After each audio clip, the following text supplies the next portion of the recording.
যদি আমি যেতে লোক বাস্তবরে মন পরিবর্তন করিছু, বাস্তব সত্য ডুবন নেইছু, পবিত্র আত্মাঙ্ক আস্বাদন করিছু, আম জীবন পিতা পরমেশ্বরଙ୍କ ভিতরে অছি। এণু গুণী গাରୁଡି তন্ত্র মন্ত্র ভূত প্রেত ଆପଣଙ୍କୁ ଛୁଇଁବା ପାଇଁ ହେଲେ ପିତା ପରମେଶ୍ୱରଙ୍କୁ ଛୁଇଁକି ଆମ ପାଖକୁ ଆସିବାକୁ ପଡିବ, ଯାହାକି କାଠିକର ପାଠ ଅଟେ। ସେ ଆସିପାରିବ ନାହିଁ।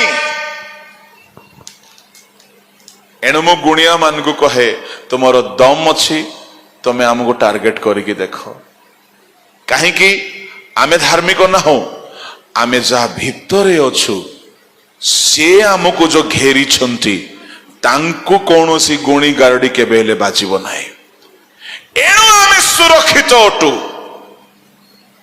ପ୍ରଭୁଙ୍କ ଲୋକମାନେ ତେବେ ପ୍ରତ୍ୟେକ ମନ ପରିବର୍ତ୍ତନ କରିଥିବା, ପ୍ରତ୍ୟେକ ଡୁବିତ ହୋଇଥିବା, ପ୍ରତ୍ୟେକ ପବିତ୍ର ଆତ୍ମାଙ୍କ ଅନୁଭୂତିରେ ପୂର୍ଣ୍ଣ ହୋଇଥିବା ଲୋକମାନେ ଯେକୌଣସି ଭୌଗୋଳିକ ଠିକଣାରେ ଥାନ୍ତୁ ନା କାହିଁକି, ପରମେଶ୍ୱରଙ୍କ ଭିତରେ ପ୍ରଭୁ ସେମାନଙ୍କୁ ରଖିଛନ୍ତି।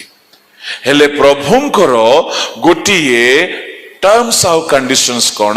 ତାଙ୍କ ଭିତରେ ରହିଲେ ଈଶଦୁଷ୍ମ ହେଇକି ରହିବାକୁ ମନା। ସେ ଚାହୁଁଛନ୍ତି ଲାଉଦିକିଆ ମଣ୍ଡଳୀ ତୁମେ ଆମ ଭିତରେ ଅଛ, ଈଶଦୁଷ୍ମ ହେବା ହେତୁରୁ ଆମେ ତୁମକୁ ଉଦ୍ଗାର କରିବାକୁ ଯାଉଅଛୁ। ତାମାନେ ଶୁଣନ୍ତୁ, ଦିନେ ପ୍ରଭୁ ଗ୍ରହଣ କରିଥିଲେ। ପ୍ରଭୁ କାହାକୁ ଗ୍ରହଣ କରନ୍ତି? ଯୋଉମାନେ ମନ ପରିବର୍ତ୍ତନ କରି ଡୁବିତ ହୋଇଛନ୍ତି, ଯୋଉମାନେ ପବିତ୍ର ଆତ୍ମାଙ୍କୁ ଆସ୍ୱାଦନ କରିଛନ୍ତି।